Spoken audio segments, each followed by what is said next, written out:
Hi guys welcome to my channel. അപ്പോ എല്ലാവർക്കും സുഖമല്ലേ? കുറെ നാളായല്ലേ ഞാനൊരു വീഡിയോ ഇട്ടിട്ട്. കുറെ പേര് എന്നോട് ചോദിക്കുന്നുണ്ടായിരുന്നു എന്റെ പ്രഗ്നൻസി ജേർണിയെ പറ്റി പറയാമോ? എങ്ങനെ ഉണ്ടായിരുന്നു? ഫുഡ് ഏതാ കഴിച്ചത്? പിന്നെ ബേബീസിന്റെ മൂവ്മെന്റ് ഒക്കെ കിട്ടുമായിരുന്നു. 3 പേരല്ലേ? പിന്നെന്താ? ഞാൻ കംപ്ലീറ്റ് ബെഡ് റെസ്റ്റ് ആയിരുന്നു. അങ്ങനത്തെ കുറെ ക്വസ്റ്റ്യൻസ് എനിക്ക് വന്നിട്ടുണ്ടായിരുന്നു മുന്നേ തന്നെ. അപ്പൊ ഞാൻ അതിനൊക്കെ ജസ്റ്റ് ഒരു വേഗ് റിപ്ലൈ കൊടുത്തിട്ടുണ്ടായിരുന്നു. പക്ഷേ ഞാൻ വിചാരിച്ചു ഇനി ഒരു നല്ലൊരു ലോങ് വീഡിയോ തന്നെ എടുത്തിട്ടേക്കാം. അതായത് പ്രഗ്നന്റ് ആയിട്ടുള്ളവർക്കും ഹെൽപ്ഫുൾ ആവുന്ന എസ്പെഷ്യലി ട്രിപ്ലറ്റ് പ്രഗ്നൻസി ആയിട്ടുള്ള ഇരിക്കുന്ന എല്ലാ സ്ത്രീകൾക്കും ഹെൽപ്ഫുൾ ആവുന്ന ഒരു വീഡിയോ ഇടാമെന്ന് ഞാൻ വിചാരിച്ചു. അങ്ങനെയായിട്ടാണ് ഞാൻ വന്നിരിക്കുന്നത് കേട്ടോ. അപ്പൊ നമുക്ക് ടോപ്പിക്കിലേക്ക് പോയാലോ? എനിക്ക് PCOD എന്ന് പറയുന്ന ഒരു അസുഖം ഉണ്ടായിരുന്നു. പീരീഡ്സ് ഒന്നും റെഗുലർ അല്ലായിരുന്നു. ഭയങ്കര ക്ലോട്ടും കാര്യങ്ങളൊക്കെ ആയിരുന്നു. അങ്ങനെ ഞാൻ ട്രീറ്റ്മെന്റ് എടുക്കാനായിട്ട് ഡോക്ടർ അനിത മാമിന്റെ അടുത്ത് പോയി. GG ഹോസ്പിറ്റൽ ട്രിവാൻഡ്രത്തുള്ള. അങ്ങനെ ട്രീറ്റ്മെന്റ് എടുത്തോണ്ടിരിക്കുന്ന കൂട്ടത്തിലാണ് ഞാൻ പ്രഗ്നന്റ് ആയത്. അപ്പൊ ഒരിക്കലും നോർമൽ പ്രഗ്നൻസി അല്ല ട്ടോ. കുറെ പേര് ചോദിക്കുന്നത് നോർമലി കൺസീവ് ആയതാണോ? അല്ല. നോർമൽ കൺസീവ് ആയതല്ല. എനിക്ക് ഓവുലേഷൻ ഇൻഡക്ഷൻ ചെയ്തിട്ടുണ്ടായിരുന്നു. അതായത് എന്റെ ഓവുലേഷൻ ഭയങ്കര സ്ലോ ആയിരുന്നു. അങ്ങനെ ഇൻഡ്യൂസ് ചെയ്തപ്പോ ട്രിപ്ലറ്റ് പ്രഗ്നൻസി ആയതാണ്. ഓക്കെ. പിന്നെ ഇതെങ്ങനെയാണ് അറിഞ്ഞപ്പോ ഉണ്ടായിരുന്ന റിയാക്ഷൻ എന്ന് ചോദിക്കുമ്പോ, ഞാൻ ഇപ്പോഴും ഓർമ്മയുണ്ട് ജൂൺ 23, 2024 ഞാനിത് പ്രഗ്നന്റ് ആണെന്ന് അറിയുന്നത്. കാരണം ട്രീറ്റ്മെന്റ് എടുത്തോണ്ടിരിക്കുമ്പോ നമുക്ക് അറിയായിരിക്കുമല്ലോ പ്രഗ്നന്റ് ആകുമെന്ന്. അപ്പൊ ഞാൻ കാർഡ് ടെസ്റ്റ് ചെയ്തപ്പോ 2 ലൈൻസ് കാണിച്ചു. I was the happiest in the world. Husband നല്ല ഹാപ്പിയായി. അതിനുശേഷം മാമിനെ കാണിച്ചപ്പോ വിളിച്ച് പറഞ്ഞു. മാം പറഞ്ഞു ഹോസ്പിറ്റലിലോട്ട് വാ ഒന്നും കൂടെ ഒരു ടെസ്റ്റ് ചെയ്യാം. അങ്ങനെ ബ്ലഡ് ടെസ്റ്റ് ചെയ്തപ്പോ പ്രഗ്നന്റ് ആവുന്ന സമയത്ത് നമ്മുടെ ഹ്യൂമൻ കോറിയോണിക് ഗോണഡോട്രോപിൻ ഹോർമോൺ ഭയങ്കരമായിട്ട് റേസ് ചെയ്തു. ഓ എന്റേത് ഭയങ്കരമായിട്ട് റേസ് ചെയ്തു. അപ്പം എനിക്ക് മനസ്സിലായില്ല കാര്യം. പക്ഷെ മാം പറഞ്ഞു ഒരു കുട്ടിയല്ല ട്വിൻസ് ആണ്. അത് കേട്ടപ്പോ ഒത്തിരി സന്തോഷമായി. കാരണം ഞാൻ നയൻതാരയുടെ വലിയൊരു ഫാനാണ്. അപ്പൊ നയൻതാരയ്ക്ക് 2 കുട്ടികളായി എന്ന് പറഞ്ഞപ്പോ എനിക്ക് ഭയങ്കര ഭയങ്കര സന്തോഷമായി. ഞാനന്ന് അവരുടെ ഫോട്ടോ ഒക്കെ സ്റ്റാറ്റസ് ഒക്കെ ഇട്ടിട്ടുണ്ടായിരുന്നു. എനിക്ക് നയൻതാര ആയതുകൊണ്ടല്ല കേട്ടോ. എനിക്ക് ആ ട്വിൻസിനെ ഭയങ്കര ഇഷ്ടമാണ്. 2 കുട്ടികൾ ഒരുമിച്ച് വരാൻ എന്നെ സംബന്ധിച്ച് അതൊക്കെ ഒരു ദൈവിക ഭാഗ്യം അല്ലെങ്കിൽ അത്രയും ദൈവത്തിന് അടുത്ത് നിൽക്കുന്നവർക്ക് മാത്രം കൊടുക്കുന്ന ചില ഭാഗ്യമായിട്ടാണ് ഞാൻ അന്ന് കണ്ടിരുന്നത്. അങ്ങനെ അത് കേട്ടപ്പോ ഭയങ്കര സന്തോഷമായി. വീട്ടിൽ പറഞ്ഞു. അവർക്കും ഭയങ്കര സന്തോഷം. അവര് കെട്ടിപ്പിടിച്ച് കരഞ്ഞു. അമ്മയും അച്ഛനും ഒക്കെ. അങ്ങനെ ഞങ്ങൾ മൊത്തത്തിൽ നല്ല ഹാപ്പി ആയിട്ട് ഇരിക്കുകയായിരുന്നു. ഒരാഴ്ച കഴിഞ്ഞ് സ്കാനിന് വീണ്ടും പോയി. അപ്പോഴാണ് അറിയുന്നത് ഒരാളും കൂടെ ഉണ്ട്. ലേറ്റ് ആയിട്ട് ഒരാളും കൂടെ വന്നിട്ടുണ്ട് എന്നറിയുന്നത്. നേരത്തെ ഉണ്ടായിരുന്നു. പക്ഷെ ഞങ്ങള് കണ്ടില്ല സ്കാൻ ചെയ്തപ്പോ. അതാ സംഭവിച്ചത്. അത് കേട്ടപ്പോ ഉള്ള കാര്യം പറയാലോ ഇച്ചിരി ഷോക്ക്ഡ് ആയിപ്പോയി. കാരണം എനിക്ക് പരിചയം പോലും ഇല്ല ട്രിപ്ലറ്റ് പ്രഗ്നൻസി. എന്റെ അറിവില് ഉള്ള ആർക്കും ട്രിപ്ലറ്റ് പ്രഗ്നൻസി ഇല്ല. ട്വിൻ പ്രഗ്നൻസിയും ഇല്ല. അപ്പോ അത് നല്ല ടെൻഷനായിപ്പോയി. ഹസ്ബൻഡ് നല്ല ടെൻഷനായിപ്പോയി. വീട്ടിൽ വന്ന് പറഞ്ഞപ്പോ അവർക്ക് നല്ല ടെൻഷനായി. കാരണം കേട്ടുകേഴ്വി പോലും ഇല്ല. 3 കുഞ്ഞുങ്ങളെ നിന്നെക്കൊണ്ട് മാനേജ് ചെയ്യാൻ പറ്റുമോ പ്രഗ്നന്റ് ആയിട്ടിരിക്കുമ്പോ? എന്നൊക്കെ ചോദ്യങ്ങൾ വന്നു. അങ്ങനെ ഞങ്ങളെല്ലാരും കൂടെ മാമിനെ പോയി കണ്ടു, സംസാരിച്ചു. മാം നല്ല കോൺഫിഡൻസ് തന്നു. പിന്നെ റിഡക്ഷൻ എന്ന് പറയുന്ന ഒരു സംഭവത്തിനെ കുറിച്ച് ഞാൻ ചിന്തിച്ചിട്ട് പോലുമില്ല. എന്റെ വീട്ടുകാരും ചിന്തിച്ചിട്ടില്ല. കാരണം മക്കളെ കിട്ടി അത് നമ്മുടെ ഭാഗ്യം കൊണ്ട് കിട്ടി. അത് ഒന്നെങ്കിൽ 1, രണ്ടെങ്കിൽ 2, മൂന്നെങ്കിൽ 3 അത്രേ ഉള്ളൂ. അതിനുശേഷം ഞാൻ നല്ല കോൺഫിഡന്റ് ആയി. എന്നെക്കൊണ്ട് പറ്റും എന്നുള്ളൊരു തോട്ട് എനിക്ക് അന്ന് തന്നെ മനസ്സിലുണ്ടായിരുന്നു. ഞാൻ ഭയങ്കര ഫീബിളും ഫ്രജൈലും ആയിട്ടുള്ള ഒരു ക്യാരക്ടറാണ് എന്റെ. പക്ഷെ 3 കുഞ്ഞുങ്ങളുടെ അമ്മയാണ് എന്നറിഞ്ഞപ്പോ എനിക്ക് ആ പേടിയും ഭയവും എല്ലാം മാറി കേട്ടോ. ഭയങ്കര ബോൾഡായി ഞാൻ. എന്റെ അച്ഛനും അമ്മയും തന്നെ അതിശയിച്ചു പോയി. കാരണം ഒരു പേടിത്തൂറി കൊച്ചായിരുന്നു ഞാൻ. ഇതറിഞ്ഞപ്പോ ഭയങ്കരമായിട്ട് ഞാൻ എന്താ പറയാ ഭയങ്കര ബ്രേവ് ആയിട്ട് മാറി. അപ്പൊ അങ്ങനെയാണ് അറിഞ്ഞ കാര്യം കേട്ടോ. പിന്നെ പറയാനുള്ളതെന്ന് വെച്ചാ എന്റെ ദിനചര്യ എന്തായിരുന്നുന്ന്. രാവിലെ എന്നും എനിക്ക് ഒരു ഡെലിവറിയുടെ ഒരു 2 ആഴ്ച മുന്നേ വരെ 2 ഇൻജെക്ഷൻസ് ഉണ്ടായിരുന്നേ. ഒന്ന് പ്രൊലൂട്ടിനും, ഒന്ന് എച്ച്.സി.ജി. അതെന്നും രാവിലെയാണ് എടുക്കുന്നത്. 2 നടുവിലായിട്ടാണ് എടുക്കുന്നത്. അങ്ങനെ എടുത്തെടുത്തെടുത്ത് അവിടെ കല്ലിച്ചു. എന്നാലും നമ്മൾ എടുക്കണം. കാരണം എന്റെ ബോഡി പ്രൊഡ്യൂസ് ചെയ്യുന്ന ഹോർമോൺസ് ബേബീസിന് തികയുന്നില്ല. സോ ഉണ്ടാക്കുന്ന ഹോർമോൺസിന്റെ 3 ഇരട്ടി വേണം. സോ അതിനു വേണ്ടിയാണ് ഹോർമോൺ ഇൻജെക്ഷൻസ് എടുത്തോണ്ടിരുന്നത്. അങ്ങനെ നല്ല പെയിൻഫുൾ ആയിട്ടുള്ള ഒരു സംഭവമാണ് കേട്ടോ എന്നെ സംബന്ധിച്ച്. പിന്നെ എനിക്കത് ഏതാണ്ട് ഒരു 6, 7 മാസം കുത്തി, കുത്തി, കുത്തി അതിപ്പോ ശീലമായി. അതുകൊണ്ട് പിന്നെ പെയിൻ ഇല്ലായിരുന്നു. രാവിലെ ഞാൻ എന്നും ഒരു 8:30 മണിയൊക്കെ ആകുമ്പോഴത്തേക്ക് എണീക്കും. അപ്പൊ തന്നെ വന്ന് എന്റെ ഇഞ്ചക്ഷൻ എടുക്കും. അത് കഴിഞ്ഞിട്ടായിരിക്കും ഞാൻ പല്ല് തേക്കുന്നത്. പല്ല് തേച്ച് ഫുഡ് കഴിക്കും. ഈ കഴിക്കുന്നതിനോടൊപ്പം തന്നെ ഞാൻ 2 സാധനങ്ങള് നമ്മുടെ ടിവിയിലിട്ട് കാണുകയും കേൾക്കുകയും ചെയ്യാറുണ്ട്. ഒന്നെന്ന് പറയുന്നത് ആഹ് നമ്മുടെ വിഷ്ണുവിന്റെ സഹസ്രനാമം, പിന്നെ ലളിതാ സഹസ്രനാമം, പിന്നെ ചിലപ്പം ഞാൻ ഇഷ യോഗയുടെ ശിവന്റെ മ്യൂസിക് ഉണ്ടല്ലോ അത് കേൾക്കാറുണ്ട്. പിന്നെ വെങ്കടേശ്വര സ്തോത്രം ഇത്രയും കേൾക്കാറുണ്ടായിരുന്നു. അതും കേട്ടോണ്ടാണ് ഞാൻ ഫുഡ് കഴിക്കുകയും പാല് കുടിക്കുകയൊക്കെ ചെയ്യുന്നത്. പിന്നെ ഞാൻ ചായയും കാപ്പിയും ചായ, കട്ടൻ കാപ്പി ഇതെല്ലാം ഞാൻ അവോയ്ഡ് ചെയ്തിട്ടുണ്ടായിരുന്നേ. എന്തോ എനിക്കങ്ങനെ തോന്നി അതുകൊണ്ട് അവോയ്ഡ് ചെയ്യും. പിന്നെ എന്റെ ഫസ്റ്റ് ട്രൈമസ്റ്റർ ആയിരുന്നു ഏറ്റവും കടുപ്പം. കാരണം കണ്ടിന്യൂസ് വൊമിറ്റിംഗ് ആയിരുന്നു. എന്ത് കഴിച്ചാലും ഛർദ്ദിക്കും. അപ്പൊ ഛർദ്ദിക്കുമ്പോൾ ഉള്ളൊരു പ്രശ്നമെന്ന് വെച്ചാൽ 3 കുഞ്ഞുങ്ങളും കൂടെ കിടക്കുന്നത് കൊണ്ട് ഛർദ്ദിക്കുമ്പോൾ ആ ഫോഴ്സ് എടുത്ത് ഛർദ്ദിക്കുമ്പോൾ എനിക്ക് വല്ലാതാവുമായിരുന്നു. എനിക്ക് പേടിയാവുമായിരുന്നു. മാത്രമല്ല നല്ല എഫേർട്ട് ഇട്ട് വേണമല്ലോ ഛർദ്ദിക്കാൻ. അപ്പം നല്ല ടെൻഷനായിരുന്നു. ഛർദ്ദിക്കല്ലേ ഛർദ്ദിക്കല്ലേ എന്നും പറഞ്ഞ് നിങ്ങൾക്ക് എന്റെ ഇതിന് മുമ്പുള്ള റീലിലെ വീഡിയോ കണ്ടാൽ നിങ്ങൾക്ക് അറിയാൻ പറ്റും. ഞാൻ ഛർദ്ദിച്ചുകൊണ്ടാണ് ഓരോ കഴിച്ചുകൊണ്ടിരുന്നത്. എനിക്ക് ഏറ്റവും ഇഷ്ടമുള്ള ഫുഡ് പോലും എനിക്ക് വെറുത്തു പോയി ഞാൻ. ആകെക്കൂടി എനിക്ക് അന്നത്തെ ടൈമിൽ ഇഷ്ടം എന്ന് പറയുന്നത് മണമൊന്നും പറ്റത്തില്ല. ചോറും പിന്നെ കൂർക്ക മെഴുക്ക് പുരട്ടിയും പിന്നെ എന്തെങ്കിലും ഒരു അച്ചാറും. ഇതാണ് ഞാൻ ആകെ കഴിച്ചുകൊണ്ടിരുന്നത്. പിന്നെ ഏറ്റവും ഇഷ്ടമുള്ള ബ്രേക്ക്ഫാസ്റ്റ് ഏതെന്ന് ചോദിച്ചാൽ ഇടിയപ്പവും കറി. കറി എന്ന് പറയുമ്പോൾ നമ്മുടെ മിക്സഡ് വെജിറ്റബിൾ കറിയില്ലേ, ഏത് നേരം ഇടിയപ്പം തന്നാലും ഞാൻ കഴിക്കുമായിരുന്നു. അച്ഛനിരുന്ന് പറയുമായിരുന്നു, അമ്മയും ഞങ്ങൾ ഇടിയപ്പം ഉണ്ടാക്കി ഉണ്ടാക്കി ഉണ്ടാക്കി കൈ ഒടിഞ്ഞു. അതായിരുന്നു അവസ്ഥ പിന്നെ ഞാൻ എന്നും ഒരു മുട്ട കഴിക്കുമായിരുന്നു കേട്ടോ. കാരണം പ്രോട്ടീൻ ഒന്നല്ല, ഞാൻ 2 മുട്ട എന്തോ കഴിക്കുമായിരുന്നു. പ്രോട്ടീൻ വേണമല്ലോ കുഞ്ഞുങ്ങൾക്ക്.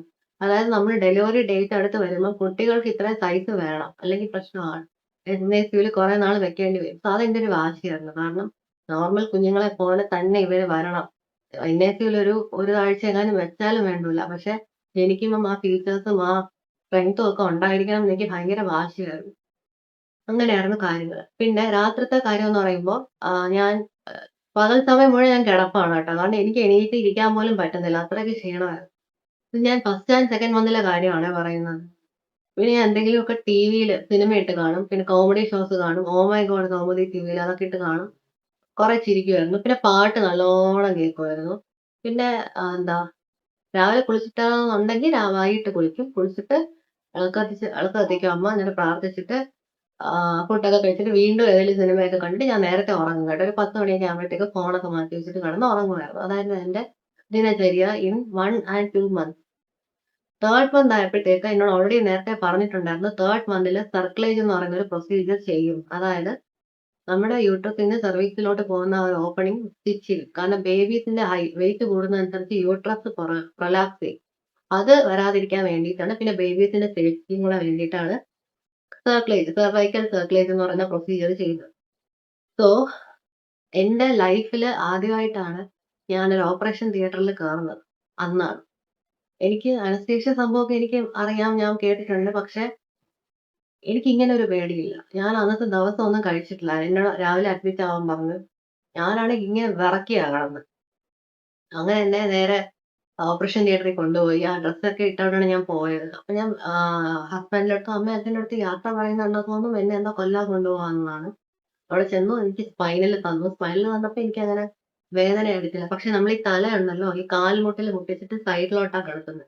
അതെനിക്ക് ഇച്ചിരി ബുദ്ധിമുട്ടായിട്ട് തോന്നി. അന്ന് അത്യാവശ്യം വയറുണ്ടായിരുന്നു കേട്ടോ തേർഡ് മന്ത് ആയിട്ട്. അനസ്തേഷ്യ തന്നു കഴിഞ്ഞപ്പോൾ പിന്നെ ഒരു ബോധവും ഇല്ല. പിന്നെ ഞാൻ എന്തൊക്കെയോ പിച്ചും പേയും ഒക്കെ കിടന്ന് പറഞ്ഞു. അവിടെ നിന്നവരുടെ അടുത്തൊക്കെ ഞാൻ മഴയുണ്ടോ കാറ്റുണ്ടോ എന്നൊക്കെ ചോദിച്ചു എന്നൊക്കെ പറയുന്നുണ്ടായിരുന്നു. അങ്ങനെ പ്രൊസീജിയർ കഴിഞ്ഞ് പോസ്റ്റ് ഓപ്പറേറ്റീവ് വാർഡിൽ കൊണ്ടുവന്നപ്പം രാത്രി കഴിഞ്ഞു. വെളുപ്പാങ്കാലമൊക്കെ ആയപ്പോ എനിക്ക് പെയിൻ തുടങ്ങി. പെയിൻ എന്ന് പറഞ്ഞാൽ നല്ല അത്യുഗ്രം പെയിൻ. കാരണം നമ്മളൊരു പച്ച ഫ്ലഷിനെ അല്ലേ സ്റ്റിച്ച് ചെയ്ത് വെച്ചിരിക്കുന്നത്. നല്ല പെയിനായിരുന്നു. എന്നാലും ഞാനത് സഹിച്ചു. സഹിച്ചിട്ട് അവിടെ എനിക്ക് തോന്നുന്നു ഒരു 2ഓ 3ഓ ദിവസം എന്നെ അഡ്മിറ്റ് ചെയ്തിരുന്നു. കാരണം എന്തെങ്കിലും ഇപ്പൊ ഇഷ്യൂ എങ്ങാനും ഉണ്ടോ എന്ന് അറിയാനായിട്ട്. അതിനുശേഷം വീട്ടിൽ വന്നു. വീട്ടിൽ വന്നിട്ട് പിന്നെ അങ്ങനെ ബുദ്ധിമുട്ടുണ്ടായിട്ടില്ല. പിന്നെ നമ്മൾ നോർമൽ പോലെ യൂറിൻ പാസ് ചെയ്യുന്നതിനോ അതിനൊന്നും ഒരു ബുദ്ധിമുട്ടും ഉണ്ടായിട്ടില്ല. എന്നിട്ട് എന്താ എന്നിട്ട് ഞാൻ ഈ പ്രൊസീജിയർ ചെയ്യുന്ന സമയത്ത് ഞാൻ യൂറിൻ ബാഗ് ഇട്ടിട്ടുണ്ടായിരുന്നു കേട്ടോ. അതിന് ശേഷവും എനിക്കത് ഭയങ്കര പെയിൻഫുൾ ആയിട്ടാണ് തോന്നിയത്. ആ കത്തീറ്റർ അകത്ത് ഇടുമ്പോഴത്തേക്ക് ഭയങ്കര പെയിൻഫുൾ ആയിരുന്നു. നിങ്ങൾക്ക് അങ്ങനെ പെയിൻഫുൾ ആയിട്ട് തോന്നിയിട്ടുണ്ടോ? യൂറിനറി കത്തീറ്റർ ഇൻസേർട്ട് ചെയ്യുന്ന സമയത്തും എടുക്കുന്ന സമയത്തും ഉണ്ടെങ്കിൽ കമന്റ് ചെയ്യണേ. പിന്നെ അതിനുശേഷം സർക്കുലേറ്റ് ഇട്ടതിന് ശേഷം ഞാൻ ഒരു ദിവസം ഇവിടെ അടുത്തുള്ള ഒരു അമ്പലത്തിൽ പോയി കേട്ടോ. എങ്ങനെ പോയെന്ന് ചോദിച്ചാൽ എനിക്ക് തന്നെ അറിയില്ല. ഞാൻ ഭയങ്കര ശിവഭക്തയാണ്. അപ്പം ഇടയ്ക്കിടയ്ക്ക് ഞാൻ പോകുന്ന ഒരു അമ്പലമാണ് ശിവന്റെ ഗൗരീശോട്ടം. എല്ലാവർക്കും അറിയായിരിക്കും ട്രിവാൻഡ്രത്തുള്ളവർക്ക്. അവിടെ ഞാൻ ഈ സർക്കുലേറ്റ് വിട്ടിട്ട് അവിടെ ബാക്കില് വഴിയുണ്ട്. സ്റ്റെപ്പ് അല്ലാതെ കയറാൻ പറ്റുന്നത്. ആ വഴി ഞാൻ വലിഞ്ഞു കയറി പോയി തൊഴുത് വന്നപ്പം ഞാൻ കൊളാപ്സ് ആയിപ്പോയി. കാരണം എനിക്കൊരു അടി നടക്കാൻ പറ്റുന്നില്ല. ഈ വയറ് കൂടുന്നതനുസരിച്ച് എനിക്ക് നടക്കാൻ പറ്റുന്നില്ല. അത്രയ്ക്ക് പ്രശ്നമായിരുന്നു. വെയിറ്റ് താങ്ങുന്നുണ്ടായിരുന്നില്ല. പിന്നെന്താ, പിന്നെ എല്ലാ ആഴ്ചയും എനിക്ക് സ്കാനിങ് ഉണ്ടായിരുന്നു കേട്ടോ. എല്ലാ ആഴ്ചയും. അപ്പൊ ഓരോ ആഴ്ച പോകുമ്പോഴും ബേബീസ് അത് ചെയ്യുന്നു ഇത് ചെയ്യുന്നു അവരുടെ ഡെവലപ്മെന്റ് ഒക്കെ കാണുമ്പോ കിട്ടുന്ന ഒരു സന്തോഷവും ഒരു സംതൃപ്തിയും അത് എത്ര ഇഞ്ചക്ഷൻ കുത്തിയാലും വേദന സഹിക്കാനുള്ള ഒരു പവർ തരും. ഇനി എന്ത് സഹിച്ചാലും ഇവരെ ഭൂമിയിൽ കൊണ്ടുവരേണ്ട കടമ എനിക്കാണെന്നുള്ള ഒരു ദൈവം പറഞ്ഞു തന്നതുപോലെ ഞാൻ എല്ലാം സഹിക്കാൻ, എനിക്ക് ആ സ്കാൻ കണ്ടാൽ മതി, ഞാൻ എല്ലാം സഹിച്ചു. അങ്ങനെ ഫോർത്ത് മന്ത് കഴിഞ്ഞു. ആസ് യൂഷ്വൽ നമ്മള് ഛർദിൽ പരിപാടിയൊക്കെ കുറഞ്ഞു കുറഞ്ഞു വരാൻ തുടങ്ങി. ഇഷ്ടമുള്ള ചെറിയ ഫുഡൊക്കെ കിട്ടി തുടങ്ങി കേട്ടോ. അതായത് എനിക്ക് ഉമ്മാവ് ഇഷ്ടമാണ്, ചപ്പാത്തി ഇഷ്ടമാണ്, ചിക്കൻ ഇഷ്ടമാണ്. അമ്മ ചിക്കൻ സൂപ്പ് വെച്ച് തരുമായിരുന്നു. വെജിറ്റബിൾസും എല്ലാം കൂടെ ഇട്ട്. പിന്നെ മുട്ട സ്ക്രാമ്പിൾ ചെയ്ത് തരും. ഞാൻ അങ്ങനെയുള്ള ഫുഡാ കഴിച്ചിരിക്കുന്നത്. ഞാൻ മാഗി, ലേസ്, കൊക്കക്കോള, സെവനപ്പ് അങ്ങനെ സോഫ്റ്റ് ഡ്രിങ്ക്സ് എല്ലാം പിന്നെ എന്താ പറയുക ബാക്കിയുള്ള കുറെ ബിസ്ക്കറ്റ് അങ്ങനെയുള്ള ഒരു സാധനം ഞാൻ കഴിച്ചിട്ടില്ല. ഒന്നാമത്തെ കാര്യം എനിക്ക് താല്പര്യമില്ല. എനിക്ക് ഛർദ്ദിക്കാൻ വരുന്നത്. അങ്ങനെ. അതിനുശേഷം പിത്തം വന്ന് തുടങ്ങിയ സമയത്ത് ഒരു ദിവസം ഞാൻ വീട്ടില് ഉച്ചയ്ക്കിരുന്ന് എനിക്ക് ഇടിയപ്പം മതിയെന്ന് പറഞ്ഞ് ഇടിയപ്പം കഴിച്ചുകൊണ്ടിരുന്ന സമയത്ത് എനിക്കൊരു പെയിൻ വന്നു.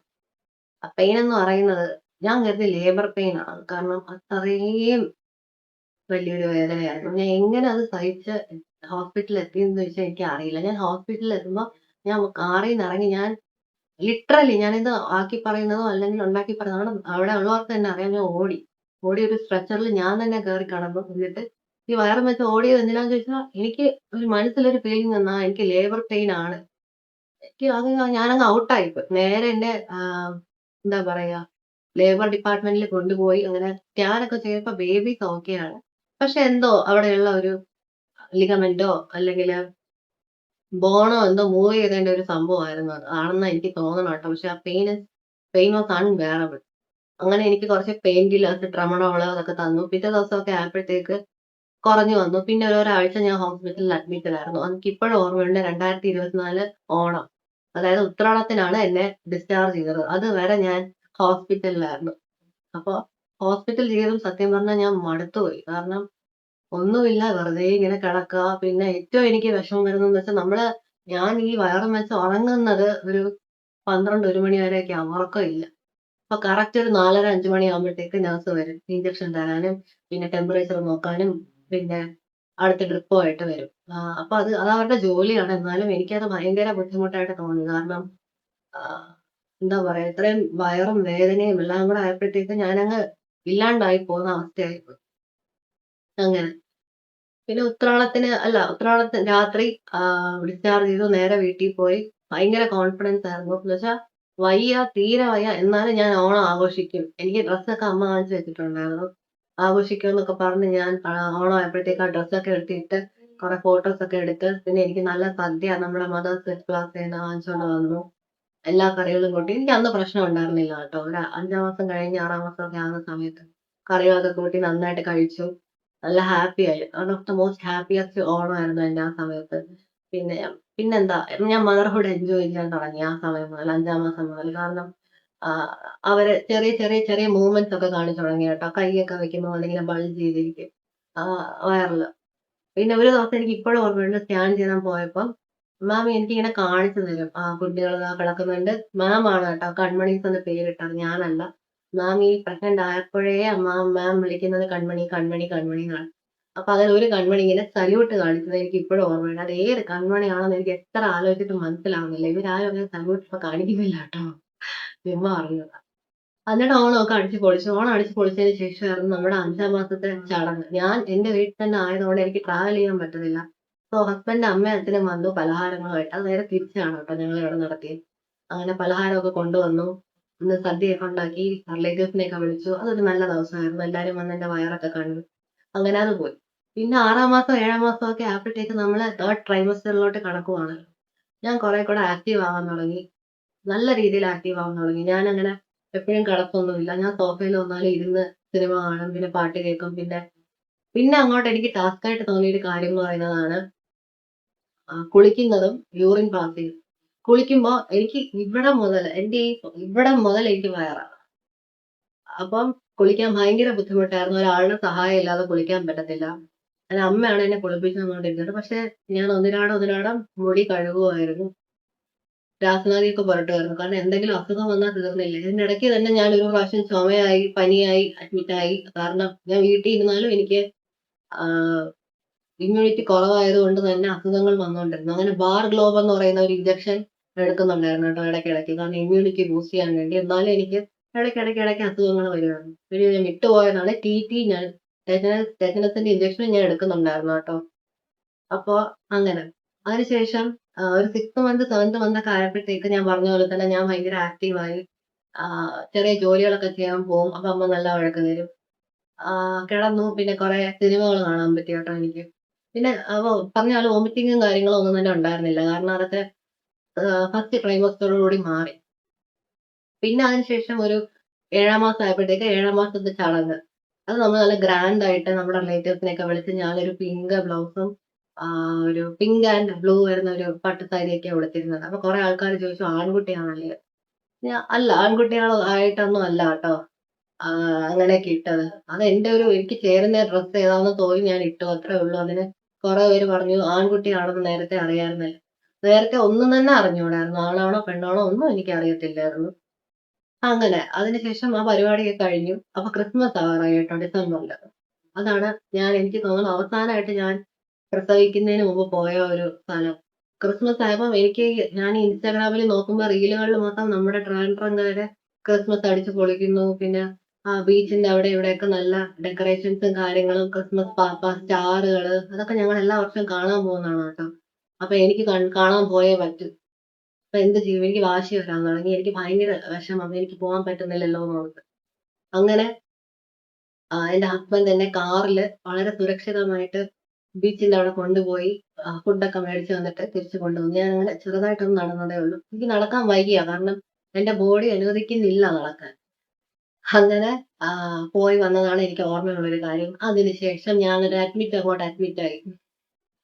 എന്ന് പറഞ്ഞാൽ ഡിസംബർ 23-ാം തീയതി എന്തോ ഞാൻ 23 23-ാം തീയതി എന്തോ ഞാൻ അഡ്മിറ്റ് ആയതാണ്. ഞാൻ പിന്നെ ഡിസ്ചാർജ് ആവുന്നത് ജാനുവരിയിലാണ്. കാരണം അത്രയ്ക്ക് ഇൻഫെക്ഷനും UTI ഒക്കെ ആയി. UTI എങ്ങനെയായെന്ന് ചോദിച്ചാൽ എനിക്ക് അറിയില്ല. ഞാൻ ക്ലീൻ ആയിട്ടൊക്കെയാണ് വെക്കുന്നത്. എനിക്ക് തോന്നുന്നു ഇമ്മ്യൂണിറ്റി കുറവായപ്പോൾ എന്തോ സംഭവിച്ചതാണ്. അങ്ങനെ ഞാൻ അഡ്മിറ്റ് ആയപ്പോൾ എന്റെ സ്വഭാവം ഒക്കെ കുറച്ച് കുറച്ച് മാറാൻ തുടങ്ങി. അതായത് എനിക്ക് ഭയങ്കര ദേഷ്യം വരുന്നത്, എനിക്കൊന്നും ചെയ്യാൻ പറ്റുന്നില്ല. മാമിനോടൊക്കെ ഞാൻ പറഞ്ഞു എനിക്കൊന്നും ചെയ്യാൻ പറ്റുന്നില്ല മാം, എനിക്കിങ്ങനെ ആരെയും ഡിപ്പെൻഡ് ചെയ്യുന്ന ഇഷ്ടമല്ല കേട്ടോ കാര്യങ്ങൾ ചെയ്യാനായിട്ട്, എന്റെ കാര്യങ്ങൾ ചെയ്യാനായിട്ട്. അപ്പൊ അമ്മ കുളിപ്പിച്ച് തരുന്നു, അമ്മയ്ക്ക് അത് ബുദ്ധിമുട്ടാകത്തില്ല, അങ്ങനെ കുറെ കൺസേൺസ് ഒക്കെ ഞാൻ പറഞ്ഞു. പക്ഷെ at the end of the day babies safe ആയിട്ട് അത്യാവശ്യം കുറച്ച് ഹൈറ്റോട് കൂടി വരണ്ടേ. സോറി, ഹൈറ്റ് അല്ല, വെയിറ്റോട് കൂടി. അതുകൊണ്ട് ഞാൻ മാക്സിമം എല്ലാം സഹിച്ചു. 7th മന്തിന്റെ 8th മന്തിന്റെയും കാര്യമാണല്ലോ ഞാൻ പറഞ്ഞുകൊണ്ടിരിക്കുന്നത്. 7th മന്ത് ഡിസംബറിൽ ഞാൻ പറഞ്ഞതുപോലെ തന്നെ ഞാൻ അഡ്മിറ്റ് ആയപ്പോൾ എനിക്ക് HP വളരെ കുറവാണെന്ന് പറഞ്ഞു. UTI ഉണ്ട്. അങ്ങനെ എനിക്ക് ബ്ലഡ് തന്നു. 2 പാക്കറ്റ് ബ്ലഡാണ് എനിക്ക് തന്നത്. അപ്പോഴാണ് HP ഒന്ന് സ്റ്റേബിൾ ആയിട്ട് ഒരു 11.5 ആയത്. അപ്പം ഞാൻ എന്റെ ലൈഫിൽ ഏറ്റവും കൂടുതൽ വേദന അനുഭവിച്ചിരിക്കുന്നത് ഒന്നില് ഒരെണ്ണം 2 കാര്യങ്ങളിലാണ്. ഒരെണ്ണം എന്ന് പറയുന്നത് നമ്മുടെ പല്ല് വേദന വരുമ്പോ ഉള്ളൊരു പെയിൻ. രണ്ടാമതെന്ന് പറയുന്നത് HP കുറവായതുകൊണ്ട് ബ്ലഡ് തന്നില്ലേ. ബ്ലഡ് തരുമ്പോഴത്തേക്ക് ഇടയ്ക്ക് അത് ക്ലോട്ട് ആവുന്ന പോലെ കാണിക്കും. അപ്പൊ അവര് ആ നേഴ്സ് പിടിച്ചോണ്ട് അതിന് ആ ട്യൂബിന് ഇങ്ങനെ ഒരു ആക്കലാക്കുന്നുണ്ട്. എന്റെ ദൈവമേ, എന്റെ തലയിൽ കൂടെ എന്താ പറയാ തേനീച്ച പറന്നുപോയി. അത്രയ്ക്ക് പെയിനായിരുന്നു. കൂടെ എനിക്ക് ഇവിടെ തൊട്ട് വയറും. എനിക്ക് ഗ്യാസ് ട്രബിളും അന്ന് ഉണ്ടായിരുന്നു. സത്യം പറഞ്ഞാൽ ഞാൻ വിചാരിച്ചു ഞാൻ ചെയ്ത എല്ലാ പാപങ്ങളും ഇതോടെ തീർന്നു പോയി. കാരണം അത്രയ്ക്ക് ഞാൻ അനുഭവിച്ചു. ഒരു ഡിസംബർ, ജനുവരി സമയമൊക്കെ ആയപ്പോൾ. പിന്നെ ഇവരെ ഡെലിവറി ചെയ്യാനായിക്കൊണ്ട് ആ ഡേറ്റ് എടുക്കുന്തോറും ഇവരും പുഷിങ്ങും കാര്യങ്ങളും ഒക്കെ. എന്ന് പറഞ്ഞാൽ പുഷിങ് എന്ന് പറയുമ്പോൾ അടിക്കുളല്ല കേട്ടോ. അവര് വയറിലിട്ട് ചവിട്ടല്. അവർക്കും അതിനകത്ത് കിടക്കാൻ സ്ഥലമില്ല. എനിക്കും ആകെ ഒരു ബുദ്ധിമുട്ട്. കാരണം വയറും വെച്ച് ഒന്നും ചെയ്യാനും വയ്യ. ചരിഞ്ഞ് കിടക്കാനും പറ്റുന്നില്ല. എനിക്ക് കമിഴ്ന്ന് കിടക്കാൻ ഭയങ്കര ആഗ്രഹം. അതിനും പറ്റുന്നില്ല ഒരു വർഷമായിട്ട്. അങ്ങനെ പൊക്കോണ്ടിരിക്കുകയായിരുന്നു. അപ്പൊ ലാസ്റ്റ് സ്കാനിന് ചെന്നപ്പം അത്യാവശ്യം വെയിറ്റ് ഒക്കെ ഉണ്ടെന്ന് പറഞ്ഞു ഡോക്ടർ. അപ്പം നമുക്കൊരു ദിവസം തീരുമാനിക്കാം എന്ന് മാമും പറഞ്ഞു. അങ്ങനെ ഞങ്ങളിങ്ങനെ എണ്ണി എണ്ണി ഇരിക്കുകയാണ്. ജനുവരി ആയപ്പോഴത്തേക്ക് എന്തെടുക്കാമെന്നും പറഞ്ഞു. അങ്ങനെ ഞാൻ വീണ്ടും ജനുവരിയിൽ വീണ്ടും അഡ്മിറ്റ് ആയി ഗൈസ്. കാരണം എനിക്ക് വീണ്ടും UTI ആയി. നല്ല രീതിയിലുള്ള UTI ആയി. എങ്ങനെയായെന്ന് ചോദിച്ചാൽ ഞാൻ ക്ലീൻ ആയിട്ടാണ് ഞാൻ വാഷ് ഒക്കെ ചെയ്യാറുള്ളത്. പക്ഷെ എന്തോ UTI ആയി. അങ്ങനെ എന്നെ അഡ്മിറ്റ് ചെയ്തു. അപ്പം മാം പറഞ്ഞു ഇനി വെച്ചോണ്ടിരിക്കണ്ട, നമുക്ക് ജനുവരി 22-ാമത്തേക്ക് മാറ്റാം നമ്മുടെ ഡെലിവറി. അതുവരെ പിടിച്ചു നിൽക്കണം. അറിയാം നല്ല പാടാണ്, എന്നാലും പിടിച്ചു നിന്നേ പറ്റും. അങ്ങനെ ഞാൻ ഓരോ നാഴിക ഇങ്ങനെ എണ്ണി എണ്ണി എണ്ണി ഇരുന്നു 22-ാം തീയതി ആകുന്നത് വരെ. എനിക്കിപ്പോഴും ഓർമ്മയുണ്ട് 22-ാം തീയതി രാത്രി I was literally cry. Serious ആയിട്ട് ഞാൻ ഭയങ്കര കരച്ചിലായിരുന്നു. കാരണം ഒരു 8.5 മാസം ഞാൻ ഈ കുഞ്ഞുങ്ങളെ ചുമന്ന് ഇരുന്നതല്ലേ. അവരെന്റെ ഒരു പാർട്ടായിരുന്നു. ഞാൻ അവരുടെ അടുത്ത് സംസാരിക്കുമായിരുന്നു, കാര്യങ്ങൾ പറയുമായിരുന്നു. ഞാനിങ്ങനെ അടിക്കുമ്പോഴത്തേക്ക് അവർ തിരിച്ച് ചവിട്ടും. അങ്ങനെ ഒരു ബോണ്ടായിരുന്നു. അപ്പം നാളത്തോടു കൂടി അവര് പുറത്ത് വരലല്ലേ. അപ്പം എന്റെ അകത്തല്ലല്ലോ എന്നുള്ളൊരു ഒക്കെ ഒരു വെറും ഒരു ബേസിക് എനിക്ക് തോന്നുന്നു അമ്മമാർക്കൊക്കെ മനസ്സിലാവുമെന്ന് തോന്നുന്നു ആ ഒരു ഫീല്. എന്നിട്ട് ഹസ്ബൻഡുമായിട്ട് ഞാൻ കിടന്ന് ഭയങ്കര കരച്ചിലായിരുന്നു. അങ്ങനെ പിറ്റേ ദിവസം ഞാൻ രാവിലെ എണീറ്റു. എന്റേത് പറഞ്ഞിരുന്നത് 9:30ക്കാണ് രാവിലെ. ഞാൻ എണീറ്റു, മുഖം ഒക്കെ കഴുകി, പല്ലൊക്കെ തേച്ച് ഫുഡ് കഴിക്കരുതെന്ന് പറഞ്ഞു. അങ്ങനെ വെയിറ്റ് ചെയ്തിരിക്കുകയാണ്. അപ്പൊ അമ്മയും അച്ഛനും എല്ലാവരും ഉണ്ട്. അപ്പം ഗൗണൊക്കെ ഇട്ട് പോകാൻ റെഡി ആയപ്പോഴത്തേക്ക് ഞാൻ ഇമോഷണലായി. ഞാൻ അമ്മയും അച്ഛനെയും ഏട്ടനെയൊക്കെ പിടിച്ച് കരഞ്ഞു, കെട്ടിപ്പിടിച്ചു. കാരണം അവർക്ക് നല്ല ടെൻഷൻ ഉണ്ടായിരുന്നു. കേട്ടുകേൾവി പോലും ഇല്ല. ട്രിപ്ലെറ്റ്സിന്റെ ഡെലിവറി എന്താകുമെന്ന് അറിയില്ല. എനിക്ക് എന്തെങ്കിലും സംഭവിക്കുമോ, കുഞ്ഞുങ്ങൾക്ക് എന്തെങ്കിലും സംഭവിക്കുമോ എന്നൊക്കെ ഉള്ള നല്ല പേടിയുണ്ടായിരുന്നു. അങ്ങനെ എന്നെ ഒരു 9:30 കഴിഞ്ഞപ്പോഴത്തേക്ക് ലേബർ റൂമിനകത്ത് കൊണ്ടുപോയി.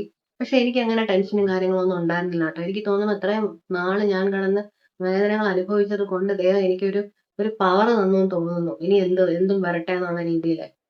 അങ്ങനെ എന്നെ നേരെ ലേബർ റൂമിൽ കൊണ്ടുപോയി. ലേബർ റൂമിൽ കൊണ്ടുപോയിട്ട് ആഹ് നമ്മളെ ആ ഓപ്പറേഷൻ തിയേറ്ററിനകത്തോട്ട് കേറ്റുന്നതിന് മുന്നേ തന്നെ എനിക്ക് യൂറിനറി കാത്തറ്റർ ഇട്ടു കേട്ടോ. അത് ഭയങ്കര പെയിനായിരുന്നു. കാരണം എനിക്ക് ഓൾറെഡി UTI ആയതുകൊണ്ട് ഇൻസേർട്ട് ചെയ്തപ്പോൾ നല്ല പെയിൻ ഉണ്ടായിരുന്നു. പിന്നെ നേരെ നമ്മളെ മാം വന്നു. എന്നെ നോക്കിക്കൊണ്ടിരുന്ന മാം അല്ല എനിക്ക് ഡെലിവറി എടുത്തത്. മാമിന് അസുഖമായിരുന്നു. വേറൊരു മാം വന്നു. മൃദുല എന്ന് പറയുന്ന മാം വന്നു. കൂടെ ഒരു അഞ്ജു എന്ന് പറയുന്ന ഒരു മാമും ഉണ്ടായിരുന്നു. അഞ്ജു എന്നാണ് ഞാൻ ഓർമ്മ കേട്ടോ. മാം അത് തെറ്റാണെങ്കിൽ എന്നോട് ക്ഷമിക്കണം. എനിക്ക് സ്പൈനിൽ തന്നു. സ്പൈനിൽ നേരം നല്ല ബുദ്ധിമുട്ടി. കാരണം ഇവിടെ നിന്നിട്ട് വയറല്ലേ. അപ്പൊ നമ്മളെ ചരിച്ച് കിടത്തിയിട്ട് മുട്ടും വയറും കൂടെ ഒരുമിച്ച് വെച്ചിട്ടാണ് ബാക്കിൽ ഇഞ്ചക്ഷൻ തരുന്നത് നട്ടെല്ലില്. നല്ല ബുദ്ധിമുട്ടുണ്ടായിരുന്നു. എടുത്ത് കഴിഞ്ഞപ്പോ പിന്നെ ഒരു പെയിനും ഇല്ല. കാരണം നമ്മള് വേറെ ഏതോ ലോകത്താണ്. നമുക്ക് കാണാം. ഇവിടെ ഒരു തുണി ഇങ്ങനെ വെച്ചേക്കും. നമുക്ക് കാണാൻ പറ്റും എന്തൊക്കെയാ ചെയ്യുന്നതെന്നുള്ളത്. ഐ മീൻ നമുക്ക് കാണാൻ പറ്റത്തില്ല കേട്ടോ എന്താ ചെയ്യുന്നതെന്നുള്ളത്. നമുക്ക് ചുറ്റും നടക്കുന്ന എന്താന്നുള്ളത് ഇങ്ങനെ കാണാം. ഇവിടെ ഒരു തുണിയും ഉണ്ടാവും. അപ്പൊ എന്താ പറയാ കട്ട് ചെയ്യുന്നതും എടുക്കുന്നതും ഒന്നും അറിയുന്നില്ല. ഏതാണ്ട് ഒരു 15 മിനിറ്റോട് കൂടി ഓരോരുത്തരായിട്ട് എടുക്കുന്നത് ഞാൻ കണ്ടു. എനിക്ക് അപ്പോഴൊന്നും ഒരു ഒരു ഒരു എന്താ പറയാ ഒരു മന്ദതയായിരുന്നു. അത് ലാസ്റ്റ് 3 പിള്ളേരെ എന്റെ മുഖത്തോട് കൊണ്ട് വെച്ച് തന്നു. അപ്പൊ ഞാനിങ്ങനെ അവരെ നോക്കിയിട്ട് എനിക്ക് ചിരിക്കണോ വേണ്ടേ? എനിക്ക് മൊത്തത്തിലൊരു മന്ദതയായിരുന്നു അനസ്തേഷ്യയുടെ.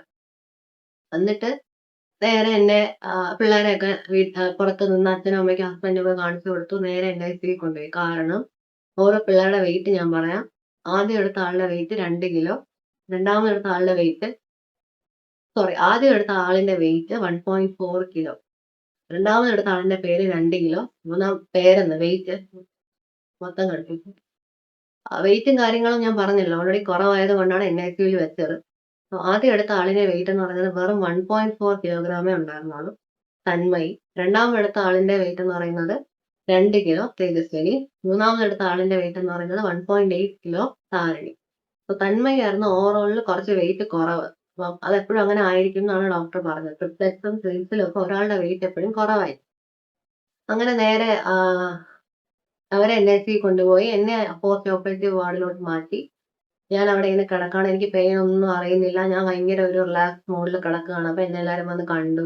ഇപ്പോഴൊന്നും ഫുഡ് കഴിക്കണ്ട. രാത്രി കഴിച്ചാൽ മതി എന്ന് പറഞ്ഞിട്ട് എന്നോട് സുഖമായിട്ട് കിടന്ന് ഉറങ്ങിക്കോളാൻ പറഞ്ഞു. കാരണം അനസ്തേഷ്യ കൂടെ തന്നതുകൊണ്ട്. രാത്രിയൊക്കെ ആയി ഒരു 9:30 ആയപ്പോഴത്തേക്ക് ഹസ്ബൻഡ് കഞ്ഞി കൊണ്ടുവന്നു കുടിച്ചു. മക്കൾ എവിടെ ചോദിച്ചപ്പോ NICUവിലാണെന്ന് പറഞ്ഞു. ഹസ്ബൻഡ് പോയി കണ്ടു. എനിക്ക് ഫോട്ടോ ഒക്കെ കാണിച്ചു തന്നു. എല്ലാവരും സേഫ് ആയിട്ട് അവിടെ തന്നെ ഉണ്ടെന്ന് പറഞ്ഞപ്പോ തന്നെ സമാധാനമായി.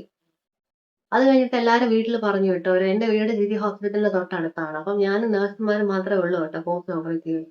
രാത്രി ആയപ്പോഴത്തേക്ക് ഞാൻ ഓപ്പറേഷൻ ഇട്ട അതേ ഗൗൺ തന്നെ ഇട്ടിരിക്കുന്നത്. നഴ്സ് വന്നു എന്നെ ക്ലീൻ ചെയ്തു. പിന്നെ പതുക്കെ തുടച്ചൊക്കെ തന്നു. അപ്പോഴാണ് സത്യം പറഞ്ഞാൽ എനിക്ക് മനസ്സിലായി തുടങ്ങിയത് പെയിൻ ഉണ്ട്. പെയിൻ എന്നൊക്കെ പറഞ്ഞാൽ എനിക്കത് എങ്ങനെ പറയണമെന്ന് അറിയത്തില്ല. ബെസ്റ്റ് എക്സാമ്പിൾ പറയുകയാണെങ്കിൽ നമ്മുടെ ഫ്ലഷിലുണ്ടല്ലോ കുറച്ച് മുളക് പൊടിയൊക്കെ വാരിയിട്ടിട്ട് തേക്കൂലേ, അതേ എക്സ്പീരിയൻസ് ആയിരുന്നു എനിക്ക്. ഡ്രസ്സ് മാറ്റി തന്നപ്പോഴേ അങ്ങനെ. അപ്പം കുറച്ചും കൂടെ ആവുമ്പോ എന്തായിരിക്കും എന്നുള്ളത് ഞാൻ ഓർത്തുപോയി. എന്നിട്ട് എന്നോട് പറഞ്ഞു വെളുപ്പാങ്കാലം 4 മണിയായപ്പോഴത്തേക്ക് എന്നോട് പറഞ്ഞു പോയി പല്ല് തേക്കണം. പല്ല് തേച്ചാൽ റൂമിലോട്ട് മാറ്റാം, കുഞ്ഞിനെ കാണാമെന്ന്. അത് എനിക്ക് തോന്നുന്നു എല്ലാ ഹോസ്പിറ്റലിലും, എനിക്കറിയില്ല ബാക്കിയുള്ള ഹോസ്പിറ്റലിലും, പക്ഷെ ഇവരിങ്ങനെ ചെയ്തത് എന്തുകൊണ്ടും നല്ല കാര്യം. കാരണം എനിക്ക് പെട്ടെന്ന് റിക്കവർ ചെയ്യാൻ പറ്റി കേട്ടോ. എന്റെ സ്റ്റിച്ചിന്റെ പെയിൻ ആണെങ്കിലും എന്റെ ഉള്ളിൽ ആ ഒരു പേടിയായിരുന്നെങ്കിലും നടക്കാൻ പറ്റുമെന്നുള്ള ഫീലിംഗും എല്ലാം അന്ന് തന്നെ എനിക്ക് മാറി കിട്ടി. So very big thanks to the whole nurses team of GG hospital. അങ്ങനെ ഞാൻ പെയിൻ കാണിച്ച് പിടിച്ച് ഞാൻ എണീറ്റ് ഞാൻ പോയി. എനിക്ക് നടക്കാൻ പറ്റുന്നില്ല. കൂടെ കാത്തീറ്റർ ഉണ്ട്. പിന്നെ പാഡഡ് അണ്ടർവെയറാ വെച്ചിരിക്കുന്നത്. നല്ല രീതിയിൽ ബ്ലീഡിങ്ങും ഉണ്ട്. ഞാൻ എഴഞ്ഞ് പോയി പല്ല് തേച്ചു. ഒരു മണിക്കൂർ കഴിഞ്ഞപ്പോഴത്തേക്ക് എന്നെ റൂമിലോട്ട് മാറ്റി. അപ്പൊ തന്നെ എനിക്ക് പകുതി ആശ്വാസമായി. ബ്ലീഡിംഗ് എന്ന് പറഞ്ഞാൽ ഒരു രക്ഷയില്ല. എന്ന് പറഞ്ഞാൽ കണ്ടിന്യൂസ് ബ്ലീഡിംഗ്. ഡെയിലി ഒരു 6, 7 പാഡ് ഞാൻ മാറ്റുന്നുണ്ടായിരുന്നു. അങ്ങനെ കുഞ്ഞുങ്ങളെ എനിക്ക് കാണണമെന്നും പറഞ്ഞ് ഞാൻ വാശി പിടിച്ചു. അങ്ങനെ എൻഐസിയുവിന്റെ തൊട്ടപ്പുറത്തെ മുറിയിലാണ് ഞാൻ കിടക്കുന്നത്. എന്നെ നേരെ ഒരു സിസ്റ്റർ കൂടെ വന്ന് പിടിച്ചോണ്ട് പോയി. എൻഐസി ഡോറ് തുറക്കാൻ പോലും ഞാൻ കൊളാപ്സ് ചെയ്തു. ഹെവി ബ്ലീഡിംഗ് ആയി. തല മുഴുവൻ ബ്ലഡായി. ഭയങ്കര പ്രശ്നമായി. അങ്ങനെ എന്നെ വീണ്ടും തിരിച്ച് സ്ട്രെച്ചറിൽ റൂമിൽ കൊണ്ടുവന്നു. അപ്പൊ നോക്കുമ്പോഴാണ് അറിയുന്നത് ബ്ലഡ് ലോസ് ഒരുപാട് സംഭവിച്ചല്ലോ സർജറിക്ക്. അപ്പൊ എനിക്ക് ബ്ലഡ് വീണ്ടും എച്ച്ബി വീണ്ടും കുറഞ്ഞു. അങ്ങനെ എനിക്ക് വീണ്ടും ഒരു ബോട്ടിൽ ബ്ലഡും കൂടെ തരേണ്ടി വന്നു. അപ്പം എനിക്കാണെങ്കിൽ സഹിക്കാൻ പറ്റുന്നില്ല. കാരണം കുഞ്ഞുങ്ങളെ കണ്ടിട്ടില്ല. അതിലൂടെ ഇതിന്റെ പെയിൻ, പിന്നെ ബ്ലഡ് വരുന്നതിന്റെ പെയിൻ. പക്ഷെ ഞാൻ എന്താ പറയാ സഹിച്ചു തന്നെ ഞാൻ ഇരുന്നു. കാരണം ഇത്രയൊക്കെ സഹിക്കാമെങ്കിൽ എനിക്ക് സഹിക്കാം. അങ്ങനെ ഇരുന്നു. ഒരു വൈകിട്ടൊക്കെ ആയപ്പോഴത്തേക്ക് എൻഐസിയുവിലെ നഴ്സ് വന്ന് പറഞ്ഞു ഒരാളെ കൊണ്ടുവരുന്നുണ്ട്. അത് കേട്ടപ്പോ സത്യം പറയാലോ എന്റെ ജീവിതത്തിലെ കുറെ നല്ല മൊമെന്റ്സിലെ ഒരു മൊമെന്റ് ആണ്. അത്രയ്ക്ക് എനിക്ക് സന്തോഷമായി. വേറെ ആരെയല്ല കൊണ്ടുവന്നത്. എന്റെ തേജസ്വിനിനെയാണ് ആദ്യം എനിക്ക് കൊണ്ടുതരുന്നത്. അവളെ കണ്ടിട്ട് എനിക്ക് എന്ത് ചെയ്യണമെന്നറിയില്ല. ഒരു ബൊമ്മക്കുട്ടി കയ്യിലിരിക്കുന്നത് പോലെയാണ് എനിക്ക് തോന്നിയത്. ഞാൻ അവളെ കുറെ നേരം നോക്കി. അവളുടെ കയ്യിലൊക്കെ പിടിച്ച് നോക്കി. എന്നിട്ട് ഞാൻ വിചാരിച്ചു ഈ കാല് കൊണ്ടല്ല എന്നെ ഇത്ര നാളും ചവിട്ടിക്കൊണ്ടിരുന്നതെന്ന്. അപ്പൊ ഒരുപാട് സന്തോഷം തോന്നി. പിന്നെ ഞങ്ങള് കുറച്ചും കൂടെ വലിയൊരു മുറിയിലോട്ട് ഷിഫ്റ്റ് ചെയ്തു കേട്ടോ. കാരണം 3 കുഞ്ഞുങ്ങളും അമ്മയും അച്ഛനും ഞാനും ഹസ്ബൻഡും എല്ലാവരും ഇരുന്നു. അത് എൻഐസിയുവിന്റെ തൊട്ടടുത്തിരിക്കുന്ന ഒരു വലിയ മുറിയാണ്. അതിലോട്ട് ഷിഫ്റ്റ് ചെയ്തു. പിറ്റേ ദിവസമൊക്കെ ആയപ്പോഴത്തേക്ക് രാവിലെ ആയപ്പോഴത്തേക്ക് അടുത്ത ആളിനെ കൊണ്ടുവന്നു. താരിണി. 2 പേരെ അങ്ങനെ കൊണ്ടുവന്നിട്ടുണ്ട്. അപ്പൊ എനിക്ക് ഹെൽപ്പിന് വേണ്ടി ഒരു ആന്റീനെ നിർത്തിയിട്ടുണ്ടായിരുന്നു അമ്മ. പിന്നെ അമ്മയുണ്ട്. പിന്നെ ഹസ്ബൻഡിന്റെ അമ്മ ഉണ്ടായിരുന്നു. എന്നിട്ട് എന്നോട് പാല് കൊടുക്കാൻ പറഞ്ഞു. ഞാൻ പാല് കൊടുത്തു. പിന്നെ ഞാൻ അന്നൊന്നും കുളിച്ചിട്ടില്ല കേട്ടോ. കാരണം സ്റ്റിച്ച് ഉണങ്ങാതെ കുളിക്കണ്ടാന്ന് പറഞ്ഞു. 2 ദിവസം കഴിഞ്ഞ് കുളിച്ചാൽ മതീന്ന് പറഞ്ഞായിരുന്നു. ദേഹം മുഴുവൻ വൈപ്പ് ചെയ്തെടുക്കുമായിരുന്നു. പിന്നെ കണ്ടിന്യൂസ്ലി പാഡ് മാറ്റിക്കൊണ്ടിരിക്കണമായിരുന്നു. കാരണം അത്രയ്ക്ക് ബ്ലീഡിംഗ് ആയിരുന്നല്ലോ. അതൊരു ബുദ്ധിമുട്ടായിട്ട് തോന്നി. പിന്നെ പാൽ എന്നോട് കൊടുക്കാനും പറഞ്ഞു. പമ്പ് ചെയ്ത് വെക്കാനും പറഞ്ഞു. സ്റ്റോർ ചെയ്ത്. കാരണം അകത്ത് കിടക്കുന്നുണ്ടല്ലോ ഒരാള് എൻഐസിയുവിൽ തന്മയി. അവൾക്ക് കൊടുക്കാനായിട്ട് പമ്പ് ചെയ്യാനും പറഞ്ഞു. സോ എന്റെ ജോലി എന്ന് പറഞ്ഞാൽ രാവിലെ എണീക്കും, പല്ല് തേക്കും, ഫുഡ് കഴിക്കും. പാല് വരണം. പാല് വരേണ്ട ഫുഡൊക്കെ കഴിക്കും. പിന്നെ ഡോക്ടർ കുറച്ച് മരുന്ന് തന്നിട്ടുണ്ട്. അതും കഴിക്കും. പിന്നെ പമ്പ് ചെയ്യും. പിന്നെ അല്ലാത്ത പാല് ഇവർക്ക് കൊടുക്കും. അങ്ങനെയാ പൊക്കോണ്ടിരുന്നത്. അങ്ങനെ ഒരു 2, 3 ദിവസം കഴിഞ്ഞപ്പോഴത്തേക്ക് ഡോക്ടർ കണ്ടിന്യൂസ്ലി വന്ന് ചെക്ക് ചെയ്യും കേട്ടോ. ഈ 2 കുഞ്ഞുങ്ങളുടെ വെയിറ്റ് കുറയുന്നുണ്ടോ കൂടുന്നുണ്ടോ എന്നുള്ളത്. മൃണാൾ സാറാണ് കേട്ടോ ജിജിയിലെ. പുള്ളിയോട് എത്ര താങ്ക്സ് പറഞ്ഞാലും മതിയാവില്ല. പുള്ളി ഉള്ളതുകൊണ്ടാണ് ഈ കുഞ്ഞുങ്ങൾ ഇതുവരെയെങ്കിലും എത്തിയത്. വളരെ വലിയൊരു താങ്ക്സ് ആണ്. നമസ്കാരം എന്നറിയാതെ പറഞ്ഞു പോയതാണ്. പിന്നെ എന്താ 2, 3 ദിവസം കഴിഞ്ഞപ്പോഴത്തേക്ക് തേജസ്വിനിയും താരിണിയും ഡിസ്ചാർജ് ചെയ്തു. കാരണം അവര് വെയിറ്റ് ഒക്കെ അറ്റൈൻ ചെയ്തു. വേറെ വിഷയങ്ങളും കാര്യങ്ങളും ഒന്നും തന്നെ ഇല്ല. അവിടുന്ന് BCG ആണെന്ന് തോന്നുന്നു. വാക്സിനേഷൻ ഒക്കെ എടുത്തു. പിന്നെ കണ്ണ് ടെസ്റ്റ് ചെയ്യാനായിട്ട് ഉള്ള ഡേറ്റ് ഒക്കെ എഴുതി തന്നു. അതിനുശേഷം അവരെ കൊണ്ടുപോയല്ലോ. അവരെ കൊണ്ടുപോയപ്പോൾ ഞാനും കൂടെ പോയി. കാരണം എൻഐസിയുവിൽ ആരെയും അങ്ങനെ ഇരുത്തത്തില്ല. അത് കഴിഞ്ഞിട്ട് 2 ദിവസം ഉണ്ടായിരുന്നു. ആ 2 ദിവസത്തിൽ ഞാൻ പമ്പ് ചെയ്ത് പാലുമായിട്ട് പോവുമായിരുന്നു. പിന്നെ KMC ചെയ്യുമായിരുന്നു. KMC എന്ന് പറയുമ്പോൾ നമ്മൾ ഷർട്ട് പോലത്തൊക്കെ ഉടുപ്പിട്ടിട്ട് പോയിട്ട് ഇവിടെ ഇത്ര അഴിച്ചിട്ട് കുഞ്ഞിനെ എടുത്ത് നെഞ്ചിൽ വെച്ചിട്ട് ആ ഷർട്ട് വെച്ച് ഇങ്ങനെ മൂടും. അപ്പൊ അമ്മയുടെ ചൂട് കിട്ടാൻ വേണ്ടി ചെയ്യുന്ന ഒരു സംഭവമാണ് കങ്കാരു മദർ കെയർ. അതായത് KMC. അത് ചെയ്യാനായിട്ട് ഞാൻ എല്ലാ ദിവസവും പോകുമായിരുന്നു. ഏതാണ്ട് ഒരു 2 ദിവസം കഴിഞ്ഞപ്പോഴത്തേക്ക് അവളെ NICUന്ന് മാറ്റി റൂമിലോട്ട് കൊണ്ടുവന്നു. അങ്ങനെ ഞാൻ ഹസ്ബൻഡും കൂടെ റൂമിൽ പോയി. അവൾക്കും ഇതുപോലെ പാലൊക്കെ കൊടുത്തു. അവളെ നോക്കി സമയത്തിന് മരുന്നൊക്കെ കൊടുത്തു. എന്നിട്ട് എന്താ പറയാ നേരെ അവളെ വീട്ടിൽ കൊണ്ടുവന്നു. 3 പേരും എത്തി. അപ്പോഴാണ് സത്യം പറഞ്ഞാ എനിക്കൊന്ന് സമാധാനമാവുന്നത്. കാരണം ഒരാളവിടെ, ഒരാളിവിടെ, വേറൊരാൾ അവിടെ അങ്ങനെ കിടന്നിരുന്നത് മാറി എല്ലാരും കൂടെ ഒരു സ്ഥലത്തെത്തി. അങ്ങനെയാണ് ഞാൻ പ്രസവിച്ച് പിള്ളേരെ വീട്ടിൽ കൊണ്ടുവന്നത് കേട്ടോ. ഇനി ഇത് കഴിഞ്ഞിട്ടുള്ള സംഭവങ്ങളും കാര്യങ്ങളും ഒക്കെ ഞാൻ അടുത്തൊരു വീഡിയോ ആയിട്ട് വരാം. അതുവരെ എല്ലാരും എന്റെ വീഡിയോസ് കാണണം. ഇഷ്ടപ്പെട്ടെങ്കിൽ ലൈക്ക് ചെയ്യണം. ഞാൻ വളരെ സിമ്പിൾ ആയിട്ട് എന്താ പറയാ എന്നെക്കൊണ്ട് പറ്റുന്ന രീതിയിലാണ് ഞാൻ വീഡിയോ എടുക്കുന്നത് കേട്ടോ. കാരണം ഒന്നാമത് 3 കുഞ്ഞുങ്ങളുണ്ട്. അപ്പൊ എനിക്കങ്ങനെ മാറി നിൽക്കാൻ കുറെ നേരം പറ്റില്ല. എന്നാലും ഞാൻ അമ്മയുടെ അടുത്തൊക്കെ ആക്കിയിട്ടാണ് ഇപ്പൊ വന്നിരുന്ന് വീഡിയോ ചെയ്യുന്നത്. അപ്പൊ നിങ്ങൾ എല്ലാവരും എന്റെ വീഡിയോ സേവ് ചെയ്ത് ലൈക്ക് ചെയ്യണം, സബ്സ്ക്രൈബ് ചെയ്യണം, ഷെയർ ചെയ്യണം. ഞാൻ ഇനിയും വേറെ നല്ല കണ്ടന്റ് ആയിട്ട് വരാം. അടുത്ത കണ്ടന്റ് എന്ന് പറയുമ്പോഴത്തേക്ക് ഞാൻ പറഞ്ഞല്ലോ അതുമായിട്ട് ഞാൻ വരുന്നതായിരിക്കും. അതുവരെ ബൈ.